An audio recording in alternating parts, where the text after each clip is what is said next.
Assalamualaikum.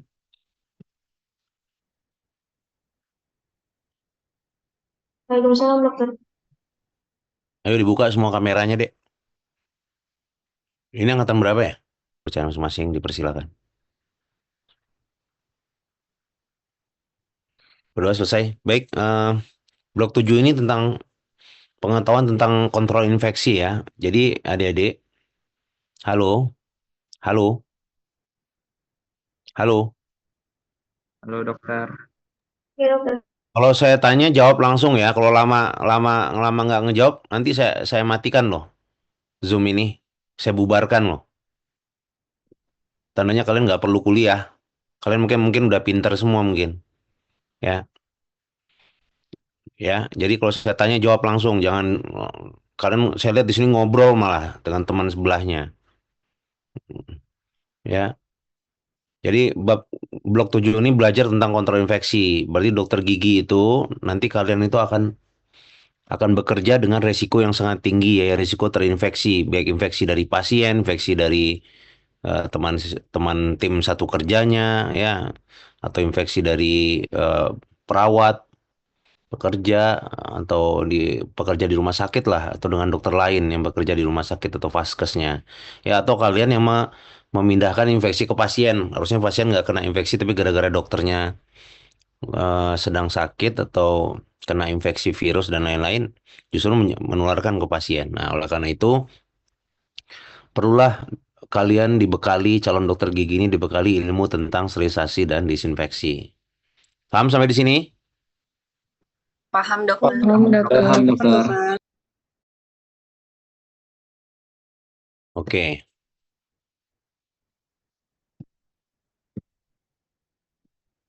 Nah, nih, praktisi di bidang kesehatan sangat rentan risiko penularan penyakit infeksi silang. Waktu COVID kemarin itu jelas banget deh, yang paling beresiko itulah dokter gigi. Ya, waktu COVID kemarin sudah kuliah belum? Masih SMA, SMP, Izin dokter masih SMA dokter. masih SMA. Nah, jadi belum tahu ya gimana rasanya dokter gigi berpraktek di saat pandemi COVID begitu ya. Jadi kita bertemu berhubungan dengan saliva pasien, ludahnya pasien, darahnya pasien, nafasnya pasien, bayangin deh. Coba dokter gigi lain itu dokter misalnya profesi lain yang misalnya dokter ya, itu sampai dibikin bisa dia dari bikin jarak. Saya pernah berobat ke dokter penyakit dalam ya. Itu sampai dia bikin pembatas antara pasien dan dokter itu jauh banget tuh. Jadi cuma ngomong-ngomong aja, bayangkan deh. Dokter gigi bisa nggak kayak gitu? Dok, ini gigi saya sakit dok. Ya bapak di sana aja, jangan deket-deket sini, sana aja pak. Saya ramal nih. Bisa nggak? Tidak Nggak dokter. bisa. Tidak dokter. Nggak bisa deh. Kita terpaksa dengan profesi kita ini harus buka mulut pasien. Pak, buka pak. Lihat pak, saya pengen lihat gigi bapak. Terpaksa mulut kita, wajah kita mendekati mulutnya pasien. Bener nggak? Benar dokter. Kecuali kalau udah teknologi ya, tapi teknologi juga nggak banyak kan. Kalau intraoral tetap aja yang scan intraoral juga deket dia. Misalnya pakai kamera intraoral itu. Tetap kan kameranya di scannya kita masukin ke dalam mulutnya. Ya nggak alatnya. Kita juga dekat ke pasien. Nggak mungkin nggak bisa pakai jarak juga begitu. Nah itulah bukti bahwa dokter gigi. Nah ini lihat deh. Banyak pasien-pasien dokter gigi itu datang nggak ngaku kalau dia HIV ya, dia AIDS. Ya. Saya berapa kali ketemu tuh. Saya sudah dapat informasi awal dari dokter yang merujuknya, dok hati-hati pasien ini B20, B20 itu kode untuk orang HIV. B20 oh HIV ya, iya betul. Pas saya datang dia, saya cek, saya pura-pura nggak tahu kan. Ibu ada sakit yang lain nggak selain bapak? Ada sakit lain nggak selain sakit gigi nih? Tuh ada dok. Nah, padahal dia punya HIV coba. Bohong kan? Coba. Kalau pasien nanti datang ke kalian kayak gitu gimana tuh? Ya, sementara kalian nggak terbiasa dengan sterilisasi dan disinfeksi ya, nggak punya pemahaman tentang kontrol infeksi ya. Nah, dan ada yang lebih lebih hebat lagi, lebih parah lagi dari HIV deh. Kalau HIV itu kalau darah ketemu darah, cairan ketemu cairan. Kalau hepatitis nggak perlu ketemu darah deh. Nggak perlu kita luka terus ketemu lukanya pasien atau cairannya pasien, ketemu luka di tangan kita enggak. Kalau hepatitis tuh lebih gawat lagi tuh. Ya, kena apa yang disentuh pasien aja terus kita sentuh nular tuh virusnya tuh. Ya, ya nggak? Ya, terus tuberkulosis ya karena bakteri, herpes karena virus banyak lah infeksi-infeksi ya. Dan itu selalu berhubungan dengan darah dan saliva ya. Dan saliva dan darah itu selalu identik dengan pekerjaan dokter gigi. Nggak mungkin ada dokter gigi. Ada nggak dokter gigi dek yang kerjanya dari awal sampai akhir itu ngeresep obat doang. Bapak sakit gigi ya nih resep Pak. Udah gitu aja terus. Ada nggak? Nggak. Tidak ada, Dok. Nggak ada. Dokter gigi itu pasti hampir 100% ini ada intervensi tindakan. Tindakan ya. Intervensi. Bukan cuma Bapak sakit gigi, ya ini resepnya. Resep itu pun hanya sementara. Kalaupun kita kasih resep, itu tidak menyelesaikan masalah. Beda dengan dokter umum ya. Dia rata-rata resep. Jarang dia tindakan kan. Dia cuma periksa, periksa, periksa, periksa. Ini obatnya. Obatnya Bapak ambil ya minum ya gitu aja. Nggak ada yang Pak nanti saya akan bongkar ini lukanya saya akan nggak ada. Yang sementara dokter gigi kalian nanti akan seperti itu akan bongkar-bongkar mulut pasien gitu ya. Ya ini berhubungan darah dengan saliva. Nah lalu kalian harus tahu nih nanti kalau keluar ujian nih apa bedanya sterilisasi dengan disinfeksi, apa bedanya antisepsis, asepsis, dekontaminasi ya. Ya. Kalau sterilisasi adalah menghancurkan mikroorganisme patogen ya. Kita menghancurkan mikroorganisme patogen pada bahan dan benda. Kalau disinfeksi, menghancurkan mikroorganisme patogen menggunakan bahan yang dioperasikan pada benda mati. Ya, nah, kalau antisepsis, penggunaan agen kimia secara eksternal pada permukaan kulit untuk menghancurkan dan menghambat pertumbuhan organisme. Nah, ini pada benda hidup. Kalau disinfeksi tadi pada benda mati, pada alat yang dipakai untuk cabut, ekstraksi, untuk nambal gitu kan, itu disterilisasikan, diinfeksikan. Jadi disinfeksi dulu alat-alat itu, ya, baru kemudian kita sterilkan. Jadi biasanya kita rendam dulu dengan sabun, kita gosok dengan sabun, terus kita rendam. Setelah direndam, dibersihkan, dikeringkan, baru disterilisasikan dengan masuk kepada mesin, misalnya mesin sterilisasi ya. Makanya, nah kalau antisepsis, dia pada benda hidup, pada kulit. Misalnya kita mau cabut gigi, itu sekitar rongga mulutnya sama gusinya kan kita eh, ini kan dulu povidone iodin atau betadin tuh. Nah, itu namanya antisepsis. Nah, kalau asepsis menghindari kontaminasi dan infeksi dengan cara mensterilkan instrumen, penggunaan masker dan sarung tangan. Itu asepsis. Asepsis itu pencegahan ya. Pencegahan menghindari kontaminasi. Jadi seperti pakai sarung tangan, pakai masker. Nah, itu di asepsis. Dekontaminasi adalah tindakan kontrol infeksi yaitu pembersihan sederhana, disinfeksi atau sterilisasi. Ya, dekontaminasi itu sederhana saja, misalnya rendam pakai alkohol, ya dicuci gosok pakai air sabun, digosok pakai sabun terus direndam, nah, itu dekontaminasi. Ya, ini paham ya nanti ya, bisa dipelajari. Ya, nanti slide-nya saya kasihin. Nah, terus sterilisasi itu ada tingkatannya, harus paham ini ya. Ini yang paling penting nih, paling sering keluar ujian. Ada namanya jenis-jenis sterilisasi itu adalah sterilisasi tingkat kritis. Tingkat kritis ini adalah diperlukan pada alat bedah yang menembus jaringan tulang lunak, menjadi jaringan lunak dan jaringan keras. Misalnya, pada saat kita nyabut gigi, kita tuh pakai elevator atau band. Band itu masuk ke dalam tulang kan, kena darah kan, menembus jaringan kan.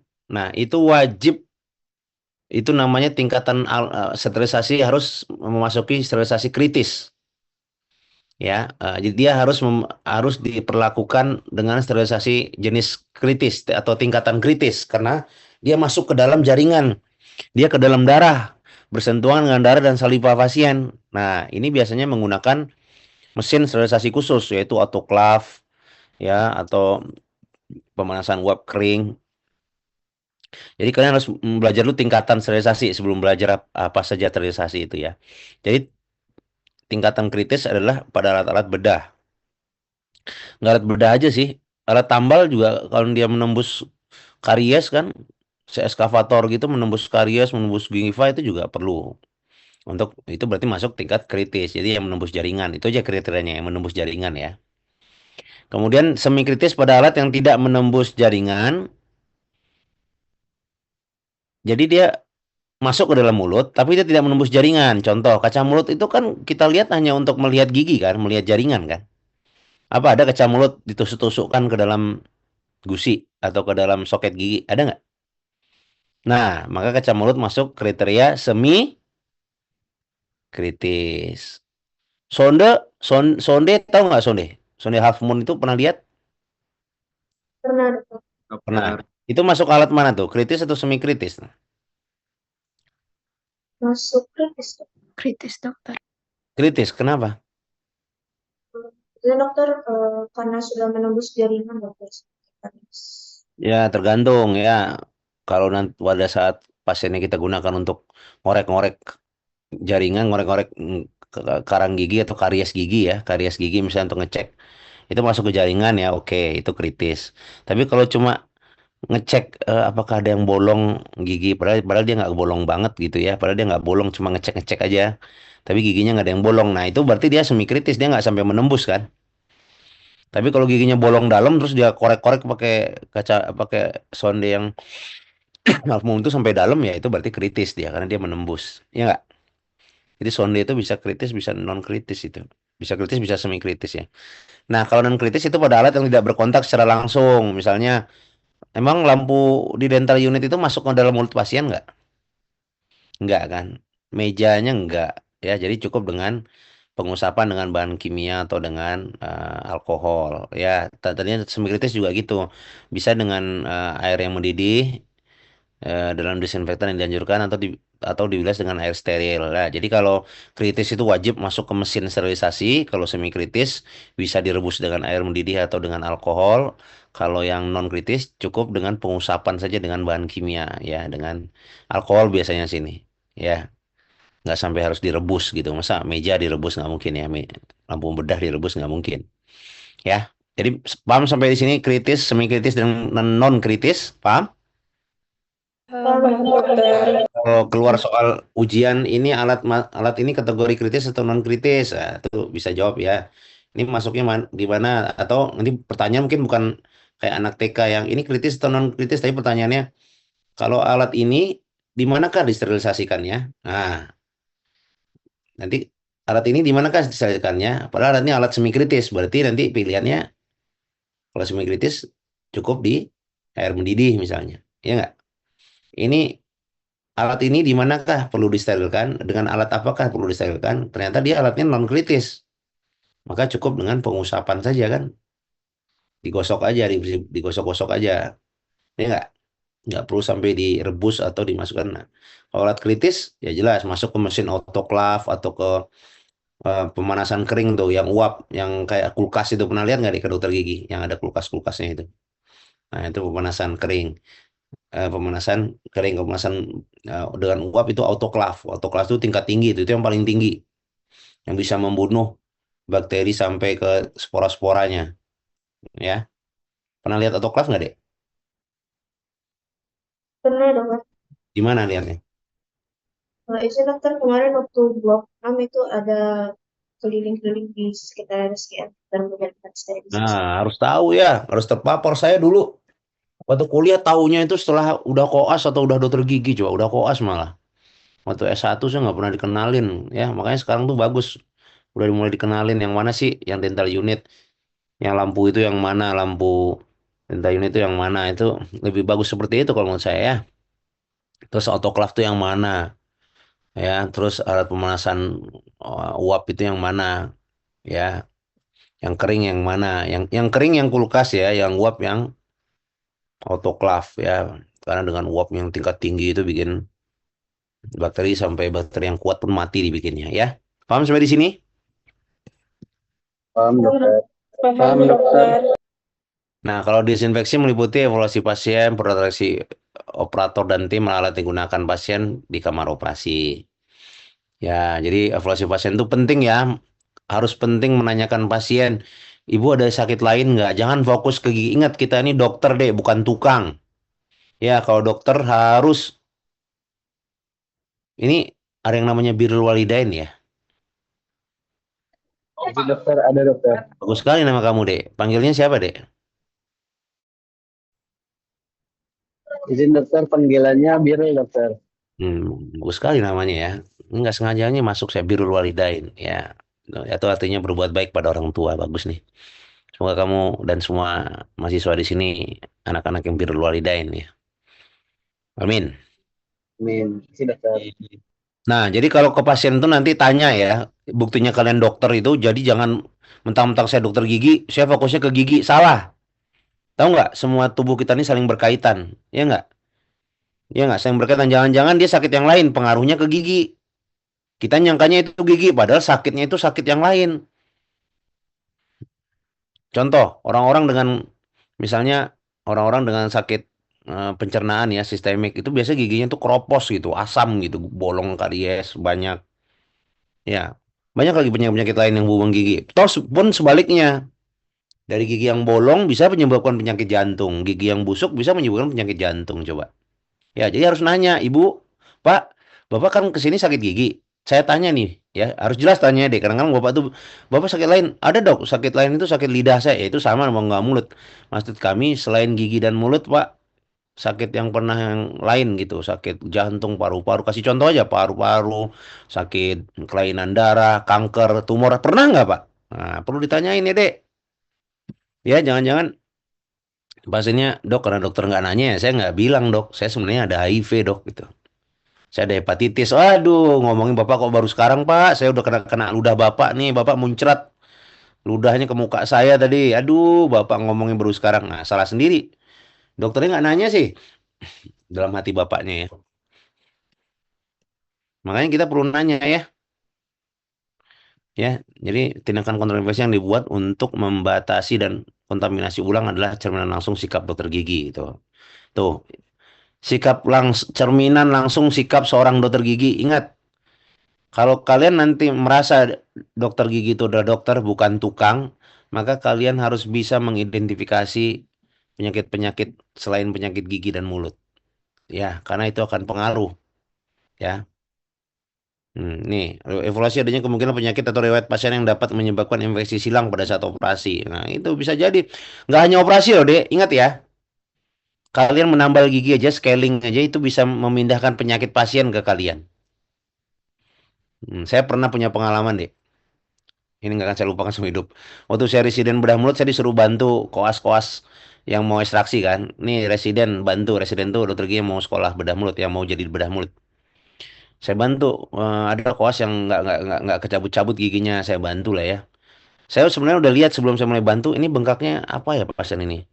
Mungkin karena giginya ya mungkin ya bengkak pipinya.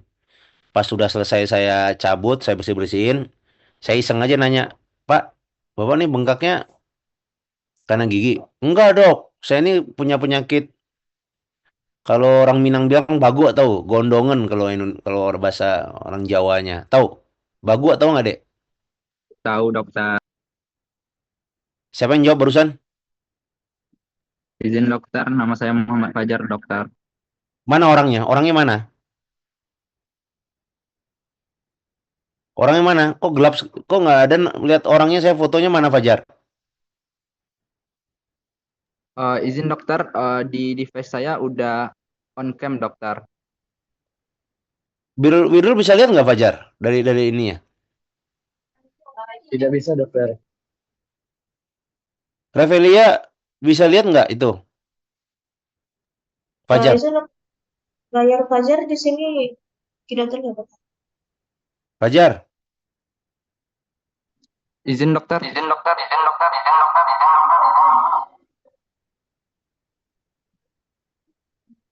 itu nggak ada. Ini juga nggak ada. Naima Kurota juga nggak ada ini.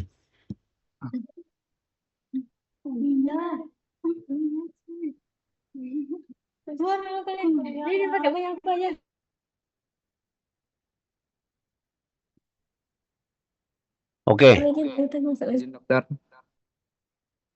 oke. Tadi saya pertanyaan siapa terakhir tadi?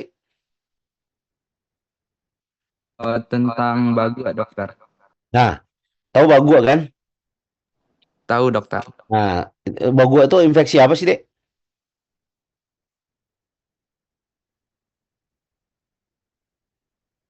Naima Kurota. Ini berdua atau bertiga nih satu Zoom nih, satu layar.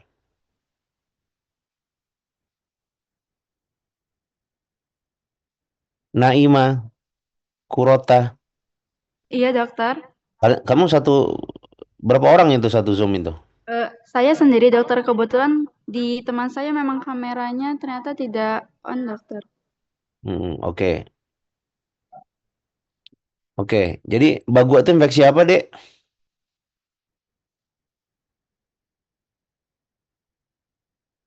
Ada yang tahu? Pernah sakit bagu enggak? Itu bagian dari ilmu ilmu gigi loh, kalian harus tahu loh. Nanti jangan kayak saya tuh. Nah, saya ceritanya kan ketika udah selesai giginya tercabut, saya bersih-bersihkan pasiennya. Bapak sakit apa, Pak? Bengkak itu karena gigi ya? Enggak, Dok. Ini bagu. Astagfirullahaladzim. Bapak kok ngomongnya baru sekarang? Bagu itu infeksi virus deh, parotitis viralis itu, kelenjar parotisnya itu kena infeksi virus. Kalau virus itu gampang nular, lebih gampang daripada bakteri. Aduh, mudah-mudahan nggak nular ke saya karena tadi waktu saya cabut-cabut darahnya sama kesalivanya muncrat-muncrat ke wajah saya kan. Dan kalau virus tuh mm, nggak perlu harus kena darah deh, ya kena ininya saja, salivanya, kena nafasnya saja, ya, kena. Dan apa yang terjadi deh? 4 hari kemudian saya kena bagu positif, ya. Jadi saya terpaksa istirahat, nggak masuk, nggak boleh masuk masuk masuk rumah sakit, masuk kantor. Karena apa? Menularkan ke yang lain. Terpaksa lah saya istirahat gara-gara pasien ngomongnya telat dan saya juga harusnya dari awal nanya gitu karena kok bengkak ya agak-agak dia bagu itu agak kayak ke leher ya pipi kayak ke bawah telinga gitu loh bengkaknya itu loh. Tapi nggak sakit gitu. Nah cuma saya biarkan aja saya tanyanya setelah udah selesai gitu. Kalau setahu saya awal bagu saya langsung ambil proteksi yang lebih ketat gitu mungkin sehati-hati mungkin nggak bersentuhan dengan langsung dengan darahnya gitu ya nggak muncrat-muncrat salivanya gitu loh atau saya pakai alat pelindung diri yang lebih APD level 3 tuh kan ada tuh di rumah sakit disediakan harusnya saya pakai itu gitu. Nah inilah dek contoh ya gara-gara nggak paham tuh apa penyakit bagu tuh ya kalian harus tahu itu nanti ada ilmunya kok nanti semester berapa kalian belajar tentang ilmu manifestasi penyakit apa sistemik ya atau yang perlu diwaspadai oleh dokter gigi itu salah satu parotitis itu parotitis karena viral karena virus. Nah bagu itu bagu. Kalau bahasa Minangnya bagus, kalau bukan orang Minang tuh gondongan. Pernah dengar nggak? Naima orang mana Naima? Izin dokter, Naima orang Jawa Barat, dokter. Kenapa jauh-jauh atuh ka dieu? Kunaon atuh? Hah? Bisa bahasa Sunda? Tiasa nyarios Sunda? Biasa, dokter. Kunaon tebih pisan ke Padang kuliahnya? Kalau di Sunda apa bahasanya? Gondongan kan? Iya, dokter, gandangan, dokter. Ini nggak ada daerah Minangnya sama sekali. Naima? Nggak ada, dokter. Hah? Asli Sunda, dokter. Asli Sunda. Sok nyarios Sunda tuh. Di mana Sundanya? Di Kuningan, dokter. Kuningan. Oh, sanes di Bandung. Sanes, dokter. Nah, oh, Dabi ge lami di Bandung. Ya, jadi kalau di Padang yang bukan orang Padang, Bagua mungkin nggak tahu ya. Kalau Ravelia orang mana nih? Itu dokter Pekanbaru, dokter. Oh, Pekanbaru. Kalau daerah-daerah Minang gue bantunya. Ada daerah Minang. Ya, dokter orang tua Minang duluan. Ah, Pekanbaru itu orang Minang isinya. Lebih pandai bahasa Minang. Sedikit, dokter. Hah? Sedikit. Mbak Eh, Pulut. Orang orang Pekanbaru nggak bisa bahasa Minang. Apa di Pekanbaru bahasa Bagua tuh istilahnya? Gondokan aja, dokter. Nggak ada istilahnya, dokter. Gondokan bukan kalau gondok itu tiroid itu. Ini yang di leher kiri samping itu kalau dia tiba-tiba bengkak tapi nggak kayak infeksi gitu. Dia nggak keras, dia seperti normal aja tapi bengkak gitu. Kalau gondok beda lagi. Gondok itu tiroid. Ya, Maulia Aura Anissa yang mana? Kenapa wajahnya nggak ada nih? Ini pas muncul di ini saya cuma 3 orang tuh nama ini aja. Yang 3 orang tuh cuma Rafelia, Naima sama Maulia nih. Maulia Aura Anissa nggak ada Hadir dokter. mana videonya? Di kamera saya sudah on cam dokter. Oh di kamera saya kok nggak on cam? Nggak bisa ini. Pelanggaran ini. Oke. Nah sekarang tuh untuk perawatan pasang gigi mulut pakaian tidak melebihi siku. Mungkin kan kita dapat dicuci ya. Itu untuk pakaian awal, tapi pakaian saat kerja itu harusnya menutupi siku ya. Terus apa itu triad barrier? Ya, triad barrier nih. Sarung tangan, ya, steril, kemudian masker, terus kacamata pelindung itu harus ya. Harus ya. Kacamata pelindung ringan tidak mengurangi pandangan dan dapat melindungi dari cipratan instrumen putar. Nah, karena kita ngebor kan. Ngebor itu kan dia berputar di dalam menghasilkan aerosol. Ya, kalau nggak salivanya muncrat-muncrat tuh gara-gara bor itu. Nah, makanya kita wajib triad barrier ini. Ya, jadi senjata dokter gigi itu adalah sarung tangan, masker, dan kacamata. Ya nggak? Kacamata pelindung ya, bukan kacamata dipakai sehari-hari. Ya. Nah, kalau tindakan pembedahan itu dia harus tertutup, harus lengan panjang. Tapi mungkin kalau yang tidak pembedahan, saya kira sama ya. Ya, kalau karena saya dokter bedah. Nah, ini mencuci tangan. Ada cuci tangan 6 langkah ya. Nanti ini di slide berikutnya nanti ada ini. Nah, ini harus sesuai aturan dari pabriknya. Chlorhexidine 4%, 5-6 pengusahaan menggunakan sikat disposable. Nah, ya ini sterilisasi instrumen telah digunakan saya segera dicuci. Nah, cucinya juga harus pakai triad barrier tadi ya. Jangan modal tangan kosong aja harus pakai sabun, rendam dengan larutan klorin. Nah, ya. Nah, ini definisi menggunakan klorin dapat membunuh virus hepatitis. Ini kalau kalian baksos, ini bisa digunakan ini. Kalau kalian baksos ya. Kemudian, nah ini dia rendam. Jadi kalau nanti kalian praktek, pastikan prosedur ini ada ya. Kalau nggak nanti kalian yang kena ya, atau pasien yang kena atau perawatnya kena, kasihan. Jadi pasien ke perawat tolong pastikan prosedur ini dijalani tuh. Tuh sampai segininya tuh ya, tuh direndam. Ya, tuh sampai penyimpanannya pun juga harus. Nah, ini mesin autoklaf ya, menggunakan uap. Jadi pemanasan uap itu autoklaf dengan tekanan tinggi. Ini yang paling efektif untuk membunuh spora yang resisten dan fungus. Nah, ini yang alat sterilisasi yang paling mahal deh, yang biasanya ada di rumah sakit. Kalau di kita jarak, kalau di praktek gigi sih nggak keburu nggak, karena saking mahalnya kita biasanya pakai yang pakai kulkas itu saja gitu ya. Tapi ada satu dua sih klinik-klinik mahal biasanya. Klinik-klinik mewah yang tarifnya juga mewah gitu ya. Ini autoklaf ya. Nih pemanasan kering yang kulkas-kulkas tadi itu ya. Kalau ada dia lihat ke dokter gigi pernah lihat atau keluarganya atau ayah ibunya dokter gigi pernah lihat ya. Nah pemanasan kering atau dry heat yang ini ya di bawah autoklaf lah ya.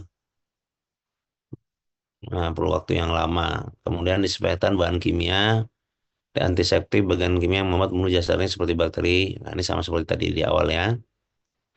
Tuh, bahan-bahan desinfektan, bahan kimia ada golongan aldehid. Ya, nah, apa keunggulannya nih bisa dibaca nanti golongan alkohol. Ada golongan aldehid, golongan alkohol. Alkohol itu juga ada etanol, propanol, dan isopropanol.